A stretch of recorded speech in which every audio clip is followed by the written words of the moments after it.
Klezmer is basically the folk music of Eastern European Jews, Jews from Poland, Ukraine, Romania, Lithuania, the former Russian Empire. It's traditionally the instrumental music was mainly for dances and celebrations. At the same time, there's also Yiddish folk music that was primarily just sung a cappella. Wasn't normally performed. It's not professional music. It's basically just real folk music. People singing it, lullabies, things like that. And recently, there's been a revival of klezmer music. Since the 1970s or so, with bands more or less trying to research originally what it sounded like, because in a lot of ways the musical form disappeared after the Second World War. It flowered briefly in North America and Canada and the States in probably between the teens, 20s, and 30s, let's say.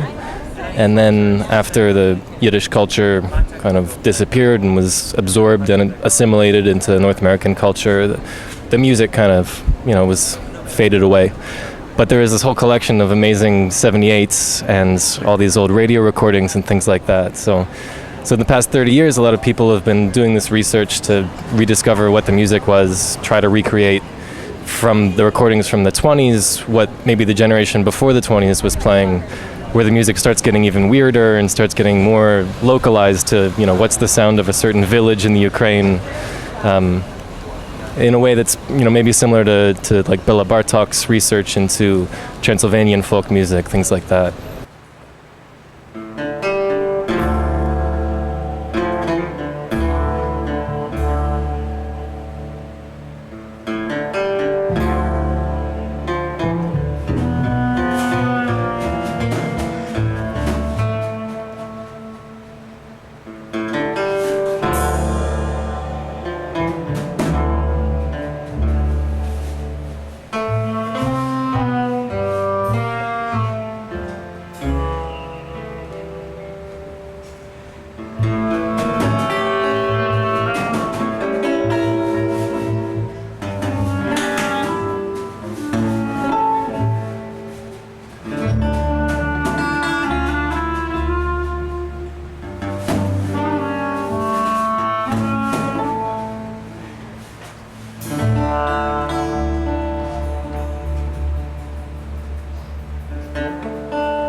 People have definitely made, the link, obviously, between, Gershwin, Ira Gershwin, who did come from a family of Jewish musicians. Benny Goodman, who also came from a family of Jewish musicians, actually like a traditional klezmer music dynasty in his family. So in a way, like the approach to the clarinet that you hear in the 20s and a lot of like hot jazz, some of it is very similar to klezmer music, and a lot of Ellington's compositions from that time. You could hear sounds that are, Ellington was picking up a lot of what other like immigrant communities were playing around New York at the time. So it's definitely something you hear, gets worked into like his Far East suites. You can definitely pick out a few, Jewish melodic sounds in there.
there are a few transcriptions of the music. I mean, one source that's been really invaluable to us is the research of a Soviet Yiddish ethnomusicologist who was working in the 20s named Moishe Beregovsky, who essentially traveled through the Ukraine and recorded different musicians on wax cylinders and then transcribed what the recordings were. So that's probably the only written source that we use. Other than that, we've looked at old 78s. There is still an oral tradition of, we've met older klezmer musicians, a lot of funny guys that have played like the Borscht Belt scene in New York, and they passed on tunes. Interestingly enough, we met a clarinetist who had recently immigrated from Moldavia, who was a Jewish wedding clarinetist in Moldavia. There were hardly any Jews left, but he played weddings, local weddings, and a lot of the Moldavians still used old Jewish tunes at their weddings because they were just popular dance tunes. So he actually, when he came over, he brought a whole new body of songs that nobody ever, had heard really. So there are stories like that, especially since the fall of the Eastern Bloc, the Soviet Union, and new immigration coming out of Eastern Europe. It has kind of brought a bit new life into this. But there's also work in reviving Yiddish and in producing new material, in writing songs in Yiddish, trying to make contemporary music forms.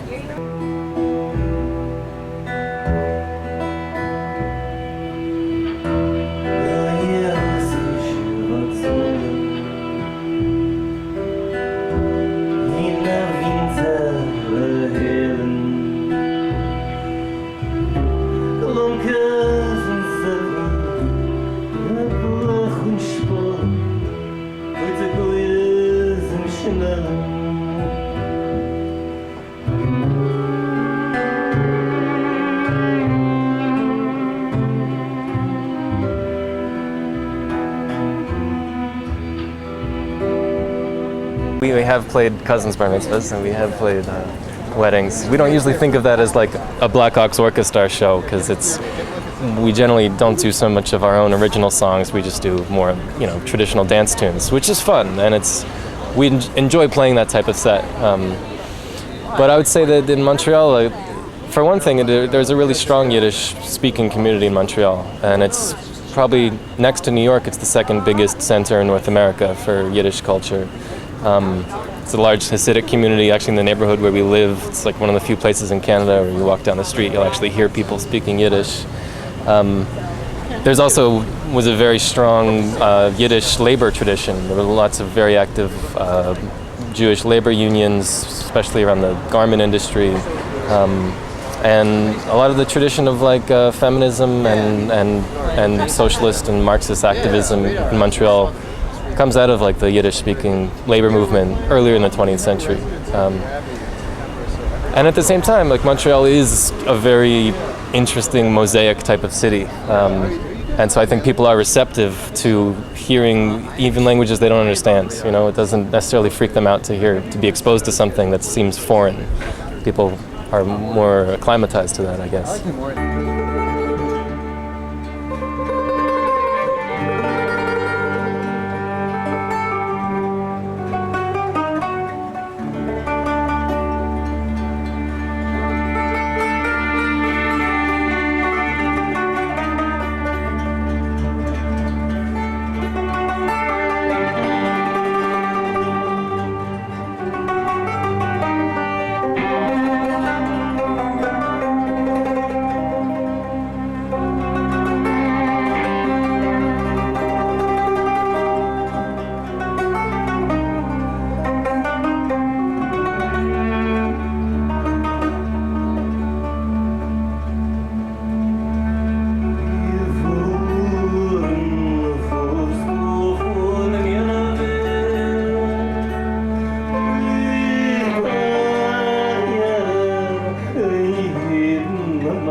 musically speaking, there is an orthodox conception of what the music should sound like, and we have gotten a bit of flack for being too depressing or too heavy, maybe being a bit gloomy. A lot of people think of klezmer as this very joyous kind of bouncy dance music that's always charged up, and that's really only one side to traditional Jewish music from Eastern Europe.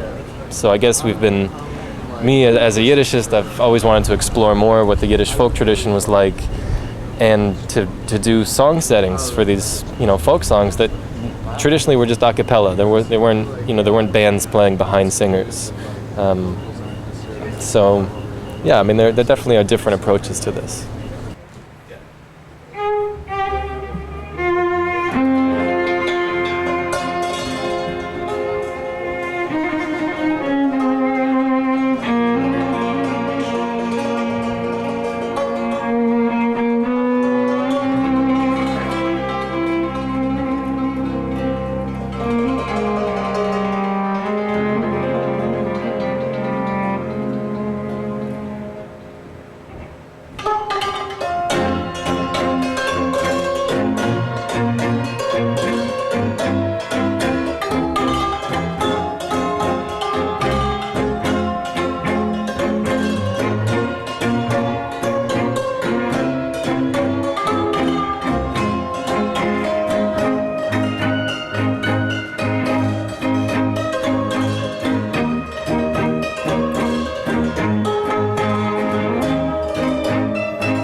We definitely do attract people who have never heard klezmer music before, partly because of our involvement in other bands like Godspeed, Silver Mount Zion, and Sackville.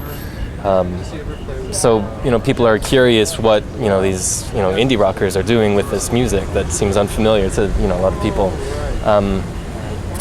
At the same time, I would say we are trying to.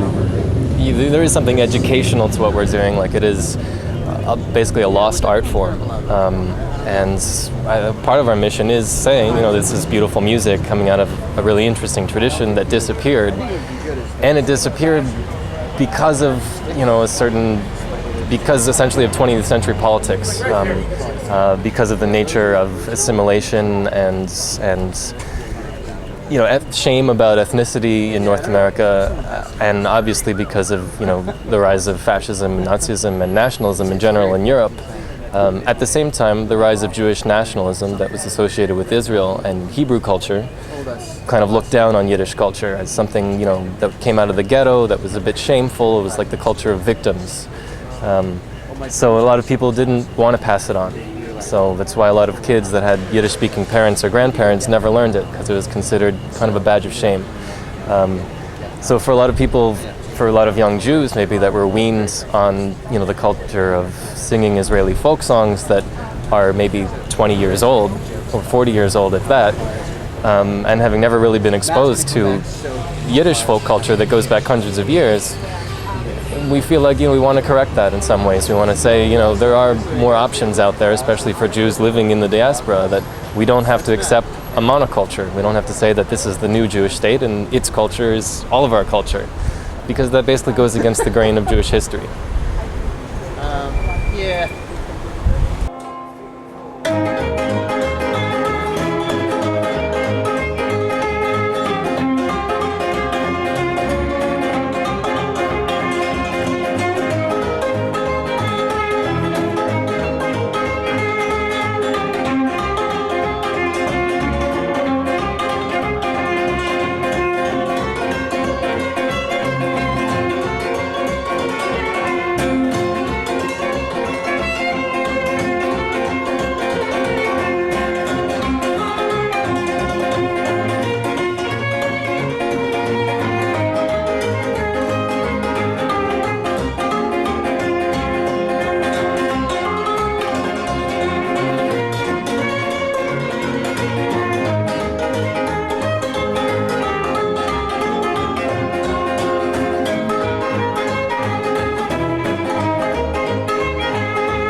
in the past, we used to be much more of a dance band, and at the same time, we were building up this repertoire that was more our own original material that was much more emotional, a lot more slower, and in some ways a bit more complex in terms of arrangements. You know, just taking maybe a bit more of like a chamber music approach to it. So for us, we're still trying to find the balance between that kind of high energy thing that definitely connects with everyone, and some of the more personal or weirder elements that get us charged up as musicians. It's something to dig into. Sometimes it's hard to just be playing dance songs again and again and again. It feels a bit like routine.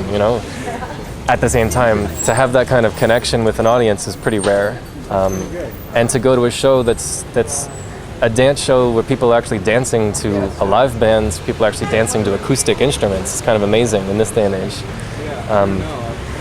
So yeah, we are still trying to find a balance between how can we take that dance tradition that seems to be so like already inscribed in the framework of klezmer. You know what it sounds like, you know what it's going to do.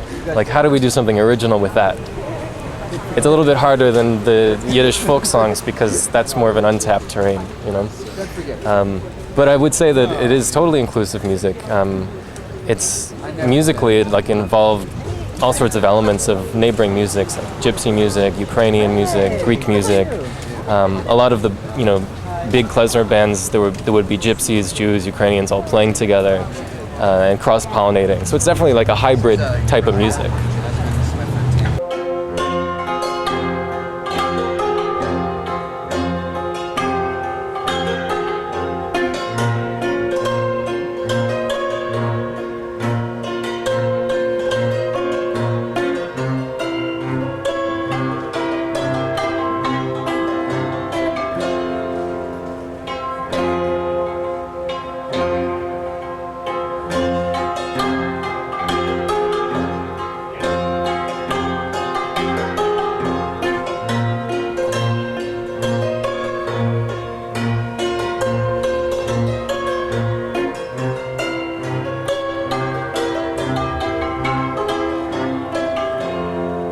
The Cheng is a traditional Uzbeki hammered dulcimer.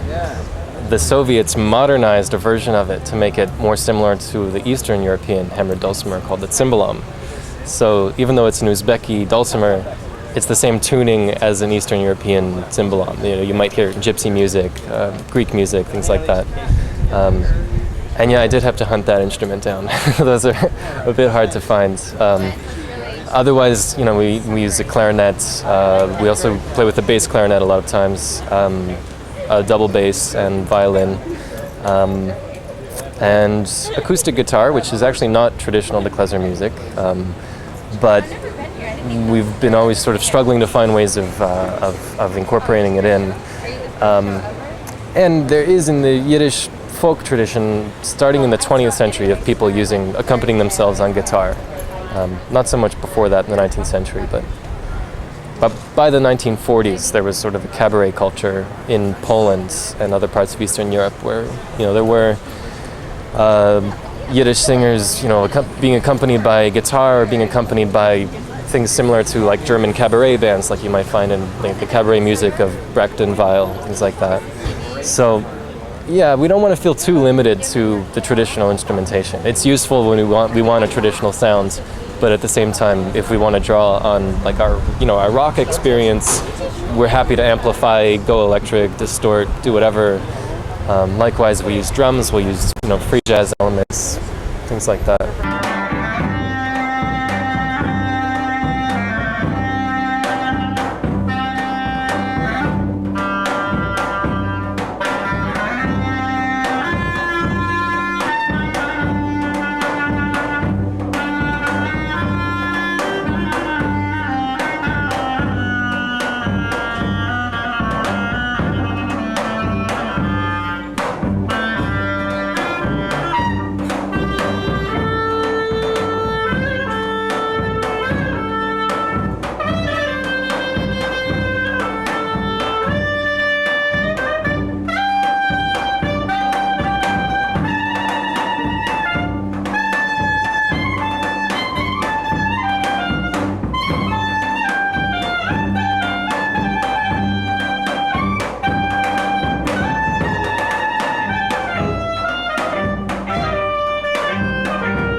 think ideally I would like to see us and other bands be, encouraging a more original approach to the music, saying, that this archival work is amazing and we're completely indebted to this very academic approach to it.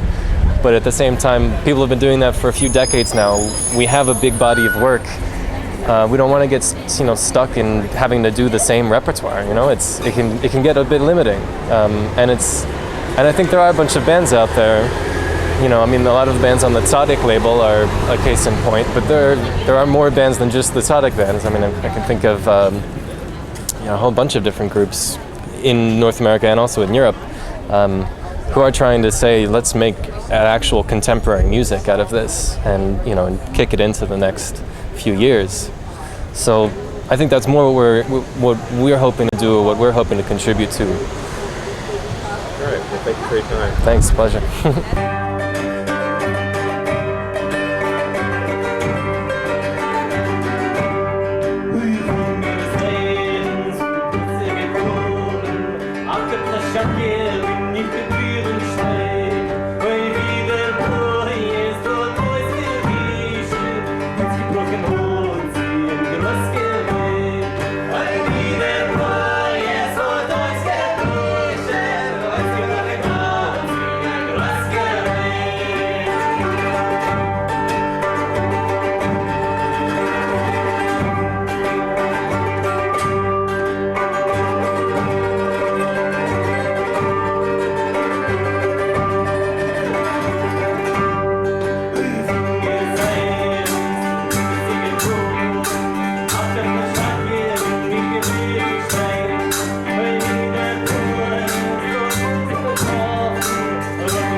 Mich zu genug